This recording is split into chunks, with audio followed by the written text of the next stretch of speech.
We must cut wasteful expenditure and channel funds to improving healthcare facilities, training more health professionals, producing our own medicines and our own vaccines.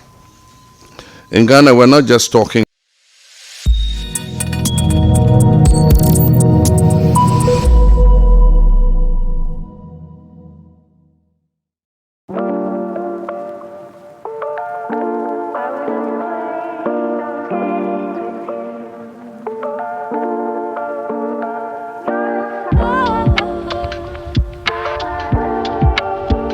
Your Excellency, the Chairperson of the African Union, Your Excellencies, colleagues, heads of state and government, Your Excellency, the Chairperson of the African Union Commission and Commissioners, Honorable Ministers, distinguished participants, ladies and gentlemen.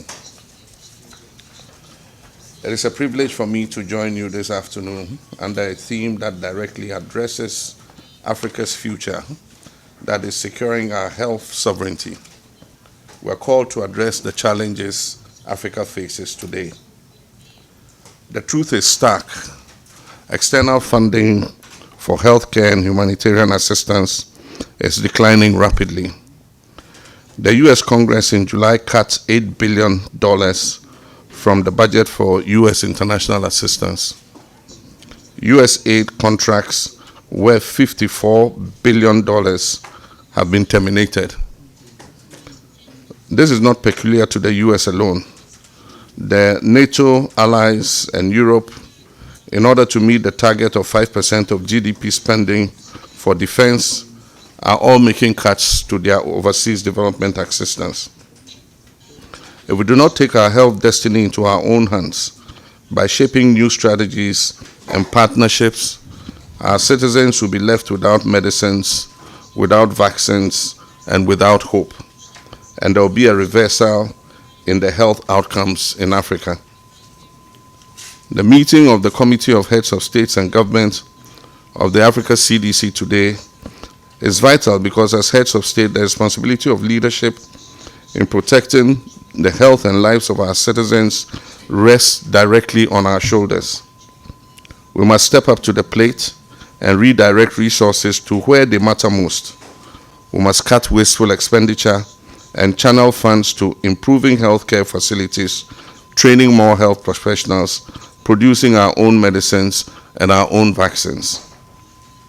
In Ghana, we're not just talking about sovereignty, we're working to make it real. We've passed the Ghana Medical Trust Fund Act, which is a bold new program that provides sustainable financing for people battling with non-communicable diseases. We've set up our National Vaccine Institute, backed with seed money of 75 million Ghana cedis, to make Ghana a hub for vaccine research and manufacturing for our sub-region. We're soon to roll out our free primary health care program so that essential care is available to everyone without cost, without barriers, and without delay. Just this year, we uncapped the National Health Insurance Levy to restore 33.5 billion cedis, that's about $300 million of health funding, which was previously swept into the Consolidated Fund for Consumption. These are practical steps that demonstrate that where there's political will, sovereignty is achievable. Just last month at the African Health Sovereignty Summit in Accra, we launched the Accra Compact and the Accra Reset Agenda.